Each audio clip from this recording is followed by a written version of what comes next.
روحانیت سے بھرپور 3 روزہ اجتماع عام بمقام مینار پاکستان، جماعت اسلامی اسلام آباد شعبہ علم و ادب قلم کارواں کے پروگرام ذکر فکر تصوف کے منتظم جناب محترم ڈاکٹر یاسر حسین ستی الخیری صاحب، جن کا تعلق گہرا تعلق تصوف سے ہے، آپ ہر ہفتہ باقاعدگی سے جمعرات کے روز 9 بجے قلم کارواں کے تحت آنیر تصوف کا پروگرام کراتے ہیں۔ آپ نے فرمائش کی کہ جماعت اسلامی پاکستان کے حالیہ منعقدہ 21، 22، 23 نومبر مینار پاکستان لاہور کے روحانی پہلو پر کچھ کہیں۔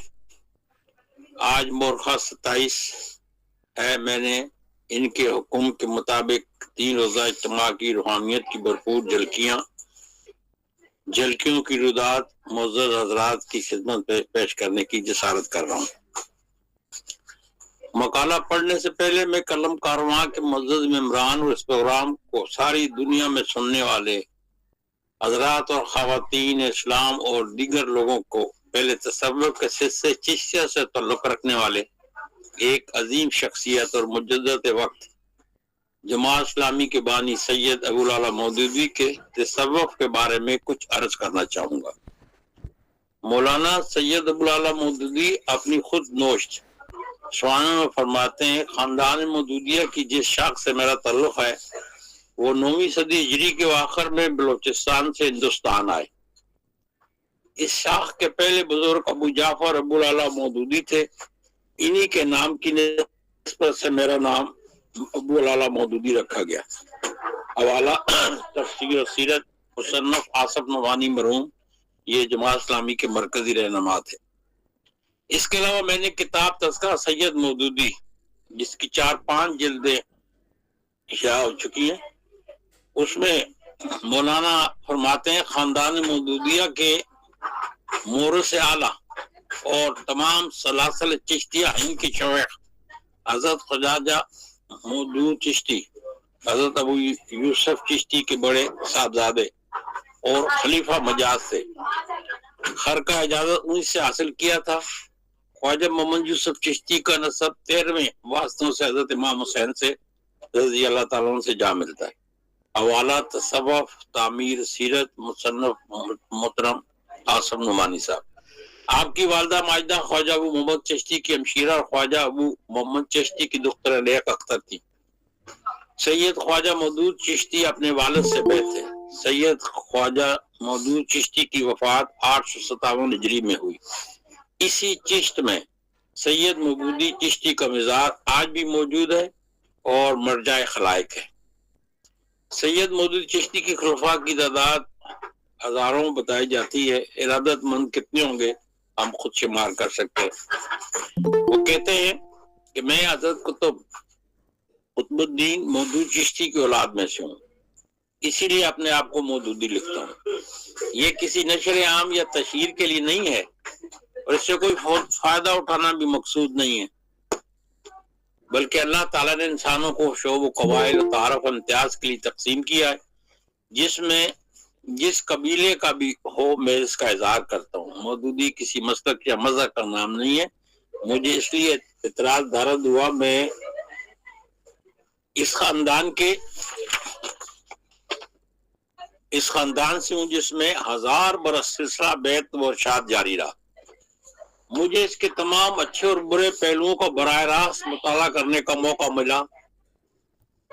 کسی بیرونی آدمی کی تعصب کی طرح نہیں دیکھا، بلکہ قدرتی طور پر اس کے متعلق میرا نقطہ نظر ہمدردانہ ہے۔ اور اس کے بعد اگر میں اس نتیجے پر پہنچا ہوں کہ اسلام کے دوسرے اداروں کی طرح یہ تصوف کا ادارہ بھی انحطاط کا شکار ہے، اور اس کے علاوہ ہم خود دیکھتے ہیں مزارات پہ اور خانقاہوں میں کس طریقے سے آج کل اس میں بہت رد و بدل کرنے کی ضرورت ہے۔ یہ تو کسی بیرونی دشمن کی رائے نہیں ہے، بلکہ گھر کے دوست کی رائے ہے، جو محض حق پرستی کی بنا پر ظاہر کی گئی ہے۔ اگر حق میرے پیش نظر نہ ہوتا تو میرے لیے بہت آسان تھا کہ میں خود اپنے خاندان کی گندی سنبھال کر بیٹھتا مشقیت کا رنگ جما کر پاؤں ڈوبنے والے اور نذرانے گزارنے والے بہت سے حضرات کو اپنے ارد گرد جمع کر لیتا ہے. یہ ان کا تجزیہ تھا. تذکرہ مودودی کتاب کے صفحہ 12-13 پر پڑھا کہ سکندر لودھی کے زمانے میں سید ابوالعلا مودودی کے بزرگ شاہ ابو اعلیٰ جعفر نے بلوچستان سے جد کر کے ہندوستان میں کرنال کے قریب براس نامی بستی میں رشت و عدیز کی شمع روشن کی. تاریخی طور پر ہجرت اور جہاد اس خاندان کا ترا امتیاز ہے. جیسے خود سید ابوالعلا مودودی علامہ اقبال کے کہنے پر اپنا وطن حیدرآباد دکن چھوڑ کر خالصۃ للہ پنجاب کے علاقے پٹھان کوٹ جمال پور تشریف لائے. اللہ کے دین کو اللہ کے بندوں پر نافذ کرنے کے لیے ڈیرے ڈالے. ڈاکٹر شاہ صاحب نے کسی محفل میں ایک دفعہ بہت قیمتی بات کہی تھی کہ پاکستان کے قیام اور اسے اسلامی بنانے کے لیے شاعر اسلام علامہ اقبال نے 2 عظیم کام انجام دیے ہیں. ایک تاریخ ایک ناراض قائد اعظم بانی پاکستان کو لندن سے ہندوستان بلا کر مسلم لیگ کی قیادت سنبھالنے کو کہا، جس نے پرامن جدوجہد کے ذریعے ہمیں پاکستان حاصل کر کے دیا. اور دوسرے سید ابوالعلا مودودی حیدرآباد دکن سے پسان کوٹ جمال پور بلا کر اسلامی فقہ کی تدوین جدید پر لگایا. اور سید ابوالعلا مودودی نے پاکستان کو اسلامی بنانے کے لیے 1947 میں جماعت اسلامی کی بنیاد رکھی. ہم بات کر رہے ہیں کہ سید مودودی کے بزرگ ابو اعلیٰ جعفر کی شاہ عبداللہ جعفر ہندوستان میں آ کر بنفس نصیب جہاز فل سیف میں بھی حصہ لیا. سکندر لودھی کے لشکر کے ہمراہ آپ اپنے مریدان باصفا کے ساتھ شریک تھے، جس نے قلعہ تھنکر پر چڑھائی کی تھی. راجپوتوں کے اس قلعوں کو بلاخر شاہ عبداللہ جعفر کے تیر نے فتح سے انکار کرا دیا. کہتے ہیں باغی راجہ قلعے میں محصور تھا، لڑائی تو پکڑ چکی تھی، قلعہ فتح نہیں ہو رہا تھا. ایک دن شاہ جعفر عبداللہ اپنے 3 اندازوں کے ساتھ قلعے کی دوسری جانب جا نکلے، جہاں باغی راجہ فیصل پر بیٹھا لڑائی کا رنگ دیکھ رہا تھا. شاہ ابو اعلیٰ جعفر نے ایسا تیر پھینکا کہ سیدھا راجہ کی آنکھ میں لگا، وہ زخمی ہو کر گرا. لڑائی کا پاسا پلٹ گیا اور مسلمانوں نے قلعہ فتح کر دیا.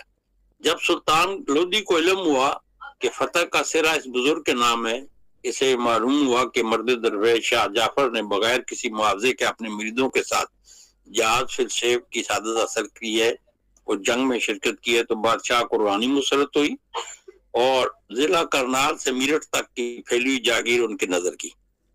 سید مودودی نے تصوف میں اصلاح رد و بدل، جیسے کہ ہم نے اوپر بیان کیا، اس کو اسلاف کے ڈھنگ پر چلانے کے لیے 1971 میں جماعت اسلامی کی بنیاد رکھی. جماعت اسلامی کے کارکن کے لیے اسلام کے متعلق بنیادی تعلیمات ضروری رکھی. اس کے رکن بننے وقت اللہ سے عہد کرتا ہے وہ بندہ کہ میں جماعت اسلامی میں خالصۃ للہ شامل ہو رہا ہوں. میرے نزدیک اخری کامیابی ہے. میں جماعت کے معروف میں حمایت کروں گا اور اللہ کی زمین پر اللہ کے بابرکت نظام کو قائم کرنے کی جماعت اسلامی کی تمام کوششوں کا ساتھ دوں گا. 3 روزہ اجتماع جماعت اسلامی روحانی کیفیت پر اگر بات کروں تو یہ اجتماع روحانیت سے بھرپور تھا. ہر طرف اللہ اکبر کے نعرے گونج رہے تھے، اللہ کی کبریائی بیان کی جا رہی تھی، اللہ کے دین کو قائم کرنے کے لیے سر دھڑ کی بازی لگانے کا عہد کیا جا رہا تھا. میں خود اپنے بیٹے کی فیملی کے ساتھ اپنی گاڑی میں فجر کے بعد اسلام آباد سے لاہور اجتماع میں شرکت کے لیے نکلا.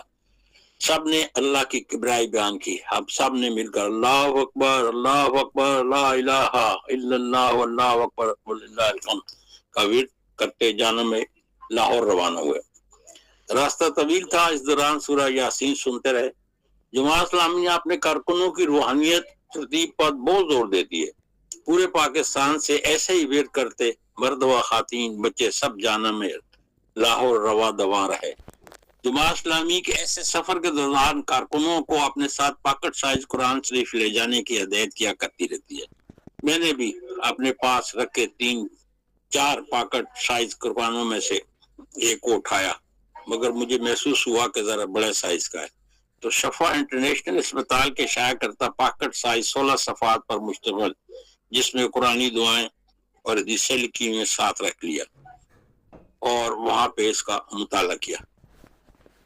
کیمپوں میں فجر کی نماز سے پہلے کارکنوں کو تجدید کی اور فجر کی نماز کے لیے اٹھایا گیا۔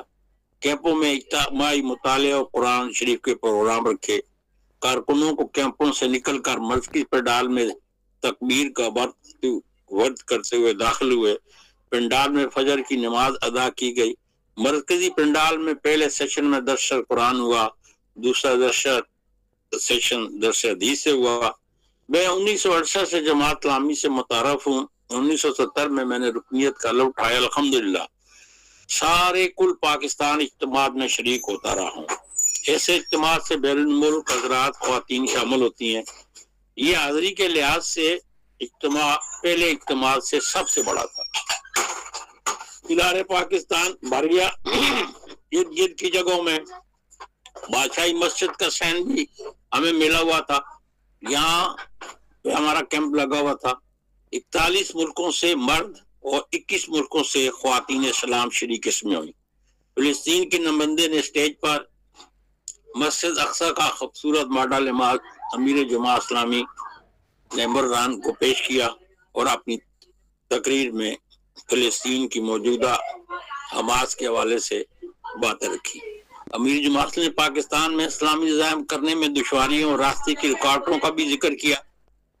جماعت اسلامی کے آئندہ العمل کا خاکہ پیش کیا۔ کارکنوں کو باقاعدہ 5 وقت کی نماز بعد جماعت ادا کرنے کی نصیحت کی۔ قرآن حدیث کا روزانہ کی بنیاد پر مطالعے کا کہا۔ کارکنوں کو اسلامی اخلاق پر عمل کرنے کا کہا۔ اپنے ملک کے عوام کے سامنے قرآن کا پیغام رکھا،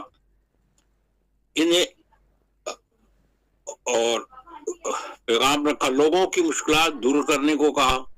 جماعت اسلامی ہمیشہ سیلاب، زلزلہ اور قدرتی آفات کے موقع پر عوام کی خدمت کرتی رہی ہے، اور انہوں نے کہا کہ اسے مزید کرنے پر زور دینے کا کہا۔ الخدمت فاؤنڈیشن کے فلاحی کاموں کو بڑھانے پر زور دیا۔ غزہ کی مدد کے لیے اور زیادہ کوشش کرنے کا کہا، اور اللہ کے نظام کو اللہ کے بندوں پر اور خصوصاً اپنے ملک پاکستان میں راج کرنے کے لیے جدوجہد کرنے کا کہا۔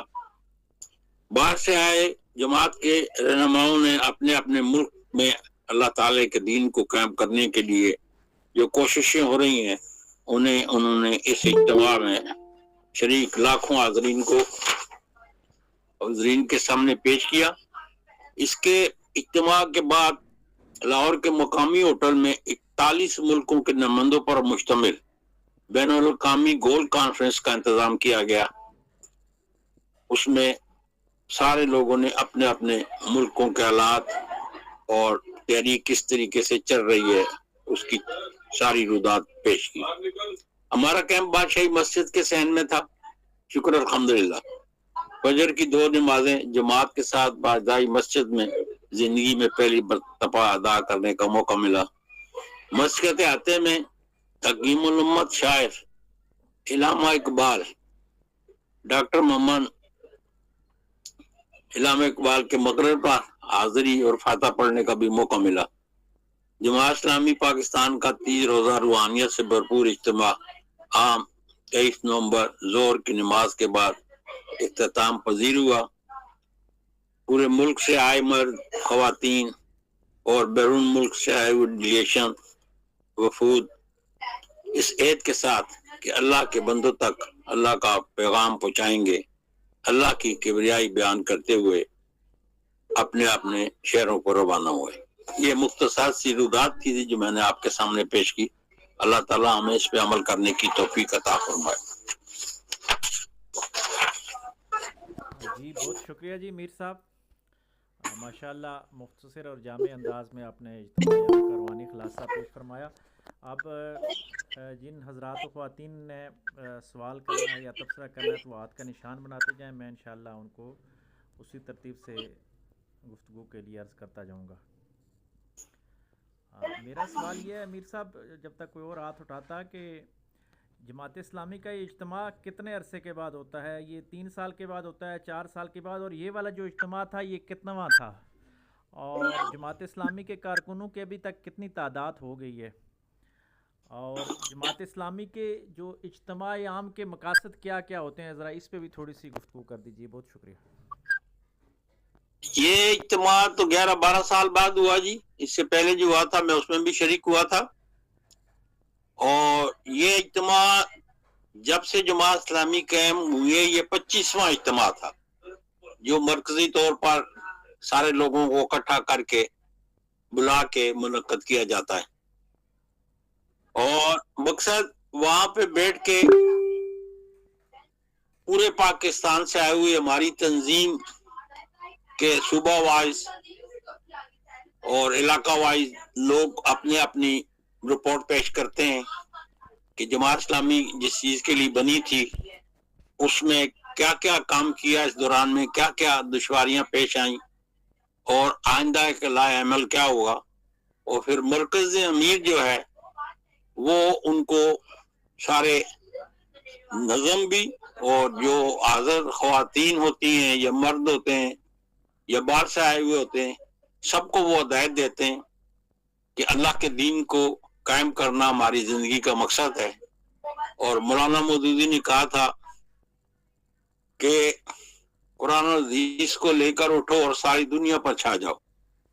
یہی علامہ اقبال کا بھی ہوتا تھا، سارے جہاں سے اچھا ہندوستان ہمارا، اور مختلف قسم کی جو ان کی شاعری ہے وہ ساری مسلمانوں کو ابھارنے کے لیے۔ تو وہاں یہی پروگرام ہوتا ہے، اسی پہ ڈسکشن ہوتی ہے کہ کس طریقے سے کیا کیا مشکلات ہیں اور ان کو کیسے حل کرنا ہے اور آگے کیسے بڑھنا ہے۔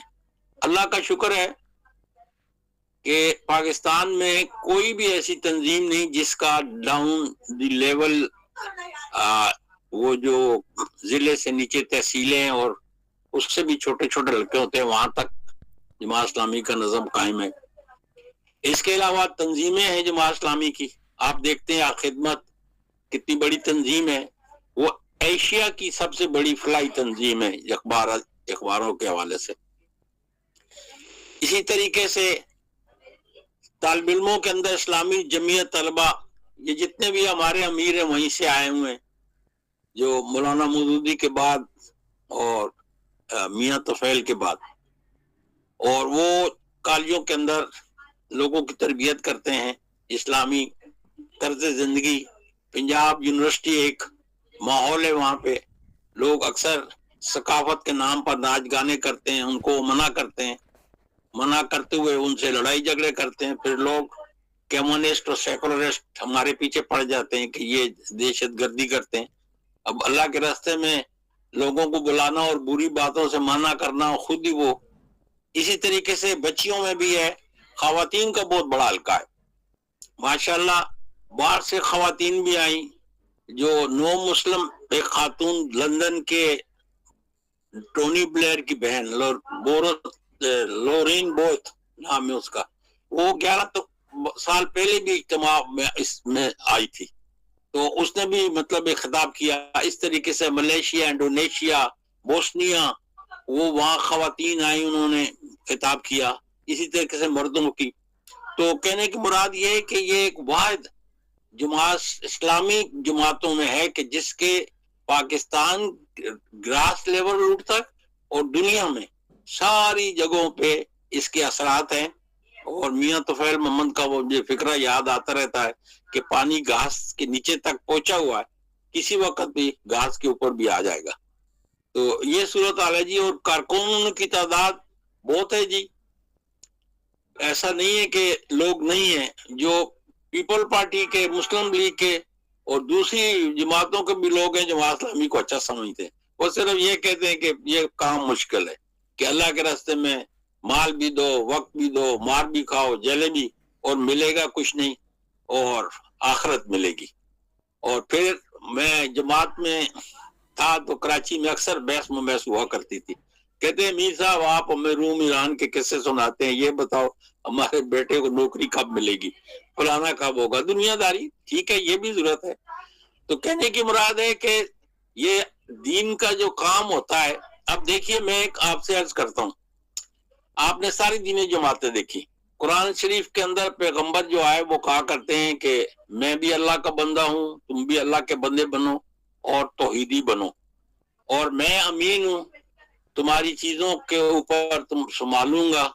اور اس طریقے سے یہی کام ہم بھی کرتے ہیں. ہمیں کسی سے اجر نہیں چاہیے ہوتا, کوئی ہمارا نہیں بندہ کہتا کہ جناب میں نے الیکشن میں جیتنا ہے. اگر کوئی کہتا ہے تو اسے ڈسکوالیفائی کر دیا جاتا ہے, صرف جماعت کا نام اور اسی پہ لوگوں کی طرف. اب جس وقت لوگوں کا دل نرم اللہ تعالیٰ کرے گا, ہمارا تو یہی ہے کہ اللہ کے راستے میں اللہ کے دین کو قائم کرنے کے لیے اپنی زندگیاں لگائی ہوئی ہیں, اور جب اللہ چاہے گا تو یہ نظام بھی انشاءاللہ قائم ہوگا. یہ ہے جی صورتحال. جی بہت شکریہ جی. میر صاحب آپ نے اسلامی جمعیت طلباء کا ذکر کیا, تو مجھے اسلامی جمعیت طلباء کا وہ جو ملا ہے لیاقت باغ میں غالباً سال 2000 میں لگا تھا. اس وقت میں سیکنڈ ایئر کا اسٹوڈنٹ تھا, تو وہاں پنڈی اسلام آباد کے کالجز کے تقریری مقابلے میں پہلا نمبر آیا تھا, اور مشتاق احمد صاحب سے اس وقت ناظم اعلیٰ تھے پورے پاکستان کے, تو ان سے میں نے شیلڈ لی تھی, اور ابھی تک وہ میرے پاس ایک روحانی طور پہ آپ کہیں نشانی موجود ہے. اور پھر پیر سید صلاح الدین صاحب حزب والے اور جاوید قصوری صاحب سے بھی اس دوران ہی ملاقاتیں ہوئیں, وہ بھی ایک بڑی یادگار تھی. اور جماعت اسلامی کے ایک دو واقعے جو میں سمجھتا ہوں اعلیٰ اخلاقی تربیت کے حوالے سے, میاں اسلم صاحب ہمارے اسلام آباد کے MNA منتخب ہوئے تھے, تو اس وقت میں یونیورسٹی پہنچ چکا تھا, تو میں نے ان کو کال کی. اس وقت ان کے جو ڈرائیور تھا اس نے اٹھائی کہ میاں صاحب ایک میٹنگ میں ہیں. تو MNA ہوتے ہوئے اور واپس ایک یونیورسٹی کے بچے کو اسی انداز کے ساتھ فون کرنا, جب میٹنگ سے فارغ ہوئے تو انہیں فرسٹ پرائرٹی پہ مجھے کال کی اور پوچھا کہ بیٹا آپ کی کال آئی تھی, کیا مسئلہ تھا. تو میں نے ان کو مسئلہ بتایا. یونیورسٹی کا ایک کوئی پرابلم تھا, جو لیفٹ رائٹ کے مسائل ہوتے ہیں. بہرحال انہوں نے مثبت جواب دیا. مجھے اس چیز کی خوشی ہوئی کہ معاملہ حل ہو نہ ہو, ایک سیٹ پہ پہنچ کے قومی اسمبلی کا, ہمارے یہاں تو چیئرمین UC کا جو ہوتا ہے ایک روایت بن چکی ہے, وہ لوگوں کی کال کا جواب نہیں دیتا اور واپس کال کرتے ہیں, تو یہ ان کی اچھی تربیت کی عکاسی کرتا تھا. اور پھر جماعت اسلامی کی جو اسلامی فکری تربیت نظریاتی ہوئی ہے میرے نزدیک, میں اگلے سوال لینے سے پہلے اس بات کو ایڈ کرتا چلوں تاکہ بات سے بات نکلتی جائے گی. یہ محبت کی باتیں ہیں کہ ہمارے نبی کریم صلی اللہ علیہ وآلہ وسلم نے جو دین ہمیں دیا اور خلافت راشدہ کا وہ نظام ہمیں دیا, کہ اگر حضور علیہ الصلوۃ والسلام چاہتے اور رب کی منشا ہوتی تو حضور علیہ الصلوۃ والسلام اپنے وصال سے پہلے اپنے خاندان کے کسی آدمی کوئی مسلح امامت پہ کھڑا کر دیتے اور لوگوں کو بتا جاتے کہ یہ میرے بعد یہ ایسا خاندانی نظام چلے گا. لیکن حضور علیہ الصلوۃ والسلام نے میرٹ کا شاید نظام, وہ روحانی میرٹ تھا. حضرت ابوبکر صدیق رضی اللہ تعالیٰ عنہ, حضرت عمر فاروق رضی اللہ تعالیٰ عنہ, حضرت عثمان ذو النورین رضی اللہ تعالیٰ عنہ, حضرت علی کرم اللہ وجہ الکریم, یہ تسلسل چلتا رہا. تو جماعت اسلامی نے اسلامی نظام سے یہ حصہ لیا, مجھے بڑی خوشی ہے. اور پاکستان, یہ مجھے پاکستان کے حوالے سے ایک بڑی اچھی بات لگتی ہے کہ الحمدللہ ہم موروثیت سے پاک ایک جماعت تو اپنی پیش کر سکتے ہیں کہ جہاں باپ کے بعد بیٹا اگر ہے اور اہل ہوگا تو نہیں ہوگا. مولانا مودودی صاحب نے یہ لمیٹڈ کمپنی نہیں بنائی, یہ گدی نہیں بنائی کہ میرے بعد میرا بیٹا آ کے بیٹھے گا. انہوں نے اس کو میرٹ کی طرف لے کے گیا, اور اس کے بعد میاں طفیل صاحب اور قاضی حسین احمد صاحب, سراج الحق صاحب اور ابھی حافظ صاحب ہیں. یعنی ایک اسلامی جمہوری نظام ہے, اور بڑی خوبصورت بات ہے کہ جو سیٹ کے لیے خود آتا ہے وہ نائل ہو جاتا ہے. یہ بڑی اچھی بات ہے اس کے اندر. تو انہی خوبصورت باتوں کو آگے بڑھاتے ہوئے جی ڈاکٹر ساجد حاکوانی صاحب نے ہاتھ کا نشان بنایا ہوا تھا, تو میں ان سے گزارش کروں گا کہ اپنی گفتگو فرمائیں.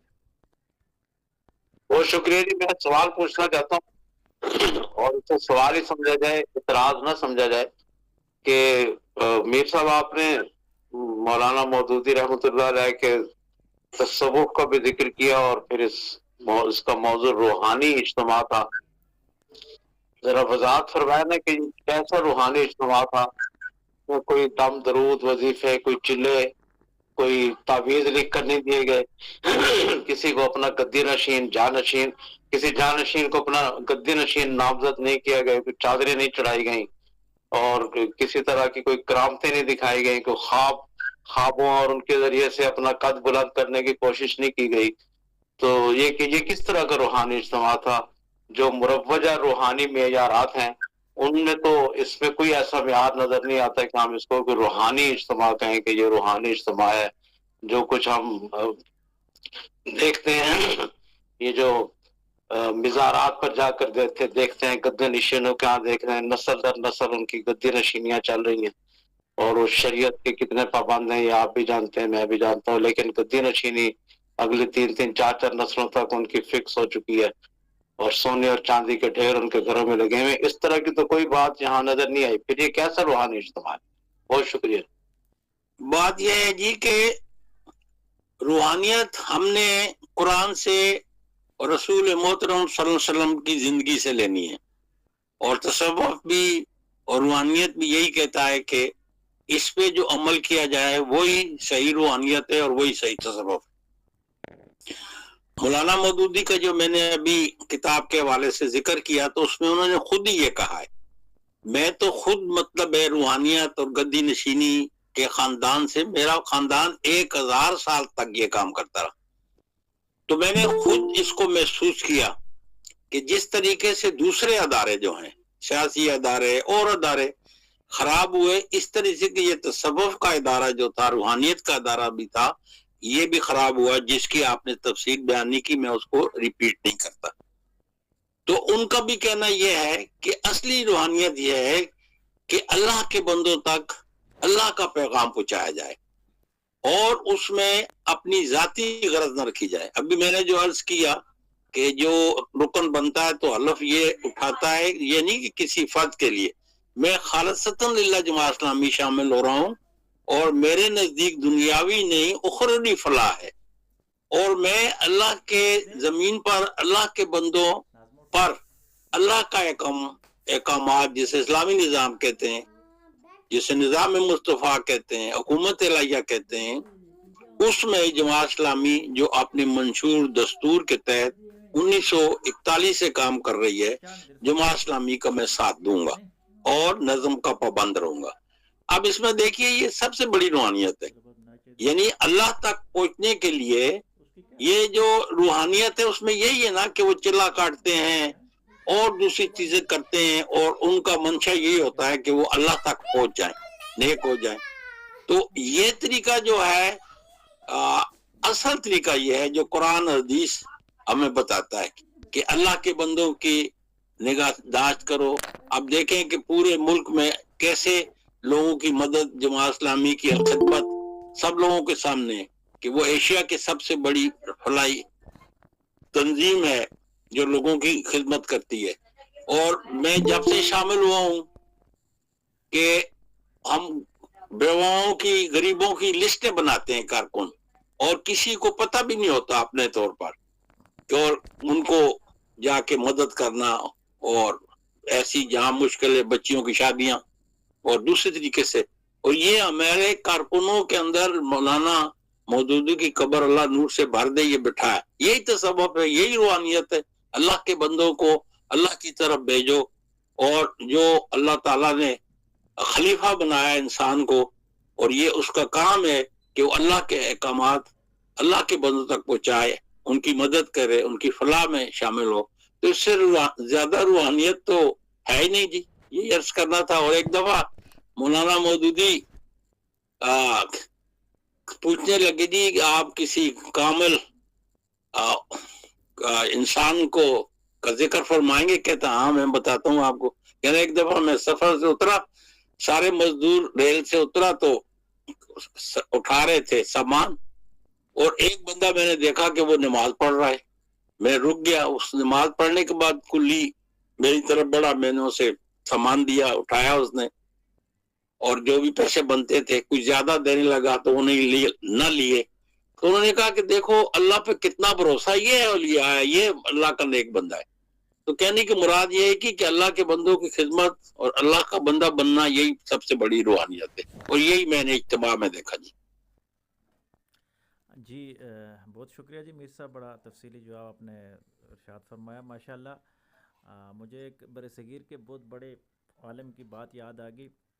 ان سے سوال پوچھا گیا, غالباً مولانا طیب صاحب تھے دیوبند کے جو بڑے عالم دین تھے, نام میں وضاحت کر دوں گا بعد میں دیکھ کے, کہ ان سے جب پوچھا گیا تو کہ آپ نے خانقاہ فلانی خانقاہ پہ آپ کیوں گئے، اس نے پوچھا کہ آپ تو بڑی تنقید کرتے ہیں، تو آپ نے کہا کہ رقیبوں کی خاطر محبوب نہیں چھوڑے جاتے، یہ جو صوفیاء ہیں یہ ہم سب کے محبوب ہیں، وہاں پہ اگر کوئی غلط کام کر رہا ہے یا کوئی غلط اس کی تشریعات کر رہا ہے تو ہمارا اس سے تو اختلاف ہو سکتا ہے، لیکن صاحب مزارات جو تھے وہ ہم سب کے محبوب ہیں اور ہم تو ضرور وہاں پہ جاتے ہیں، فاتحہ پڑھتے ہیں۔ تو میں سمجھتا ہوں کہ میر صاحب نے بڑا خوبصورت جواب بھی دیا اور گویا بتایا کہ تصوف صوفیزم جو ہے یہ روحانیت جو ہے، اسلامی تصوف جو ہے یہ خانقاہ یا گدی کا محتاج نہیں، ہر آدمی جو اسلام پہ چلتا ہے، اسلام کی روحانی اخلاقی اقدار کی پاسداری کرتا ہے تو حقیقی معنوں میں وہ